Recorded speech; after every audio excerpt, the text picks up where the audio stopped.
Olá, eu sou o professor Jean, professor de História. Gostaria de comentar algumas questões mais complexas de vestibular. Na verdade, eu gostaria de apresentar algumas questões e discutir algumas questões que apresentam uma dificuldade que é muito comum para os candidatos em uma prova de História, que é quando aparece um texto artístico literário.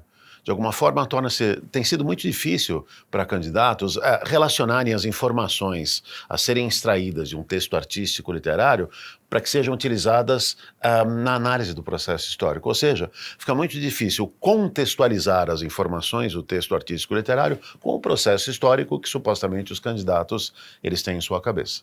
Na prova da FUVEST 2023, duas questões apresentaram esse tipo de dificuldade. Dá uma olhada nesta primeira, que é uma questão que apresenta um texto do João Bonanério, uma poesia do João Bonanério, pseudônimo do Alexandre Ribeiro Marcondes Machado, lá em 1924, no início da história republicana do Brasil, e que é uma paródia da Canção do Exílio de Gonçalves Dias. Antes da própria leitura do texto, eu vejo o comando da questão que diz: assinale a alternativa que melhor expressa as relações entre o poema e a inserção social de imigrantes italianos no Brasil. Observe à direita o gráfico de marcação de alternativas, né? A gente percebe que a alternativa correta é a alternativa E. Mas a maioria dos alunos, no caso 44% dos candidatos, marcou a alternativa A.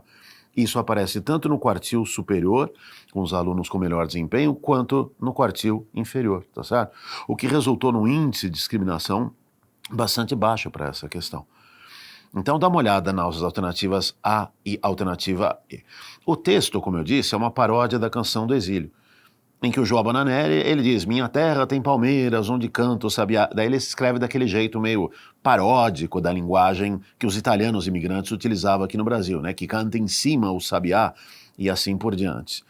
Ora, as alternativas dizem assim: o poema traça uma analogia entre a paisagem natural da Itália e do Brasil sob os olhos do imigrante. Volta ao texto. No texto não há essa comparação entre a paisagem daqui e a paisagem de lá. Simplesmente existe alguém que está aqui, que é o imigrante italiano, sabemos porque ele fala o português, ou ele escreve o português de um jeito italianado, de um jeito paródico, e ele está descrevendo a terra do Brasil. Esta paródia da Canção do Exílio é uma descrição da terra do Brasil.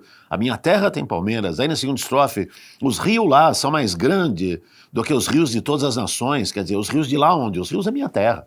E essa terra é o Brasil, não há comparação, há exaltação.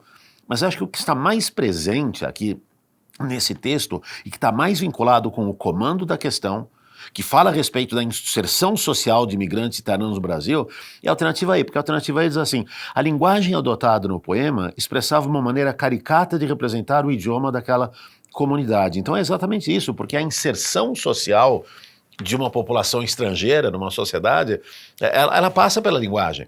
Esse é um dos elementos mais essenciais dessa inserção social. E a poesia está jogando com isso. Basicamente está jogando com isso. Então essa alternativa A, ela é claramente mais correta que a alternativa, perdão, essa alternativa E, ela é claramente mais correta que a alternativa A. E esse mesmo tipo de dificuldade, ele aparece numa outra questão, também da FUVEST 2023, tá certo? De cara eu já olho os dados estatísticos, tá certo? E eu chamo a atenção de vocês para este dado aqui, para a forma como que os candidatos do quartil inferior, eles distribuíram suas respostas quase que homogeneamente entre as alternativas A, B, C e D. Todas elas com algo em torno de 20 e pouco por cento das marcações dos candidatos, tá certo? Antes de ler o texto, olha a pergunta. A expressão índio sacana presente no texto, ela faz referência ao quê? Ora, ele traz aqui uma expressão, a expressão índio sacana. Ele traz essa expressão, ela não é do nosso uso corrente. Aliás, pelo contrário, o senso comum usa a palavra sacana num sentido muito preciso que não é o sentido que está aqui, não é o sentido que aparece no texto. Então, faz-se necessário inferir o significado da expressão índio sacana, quer dizer, entender o que significa essa expressão, conforme os dados que nos foram oferecidos, que é esse texto que aqui está.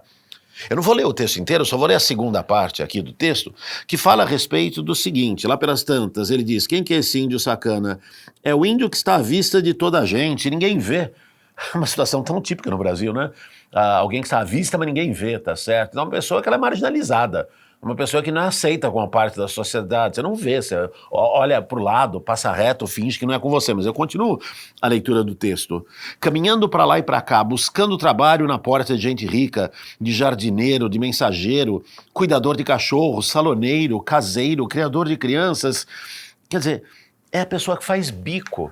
É aquele cidadão que vive, não é nem um cidadão, eu usei a palavra cidadão, mas não é nem um cidadão, ele é aquela pessoa que não é considerada membro da comunidade, ele vive de bico, ele está na iminência de cair para fora das margens dessa sociedade, de se transformar em alguém verdadeiramente marginalizado, tá certo?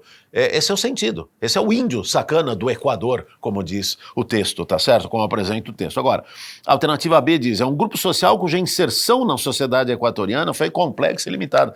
A inserção foi limitadíssima. Por quê? Porque ele está quase à margem dessa sociedade, como ficou claro no texto. Tá certo? E essa inserção é muito complexa, né? Porque é uma sociedade criada pelos dominadores espanhóis, pelos conquistadores, tá certo? Que marginalizam o índio, que marginalizam sua cultura. Esse é o sentido da expressão índio sacana, como aparece aqui no texto, e nós ficamos no texto. Tá certo? Bom, eu espero que esses comentários tenham sido úteis para vocês e eu me despeço desejando boas provas para todos.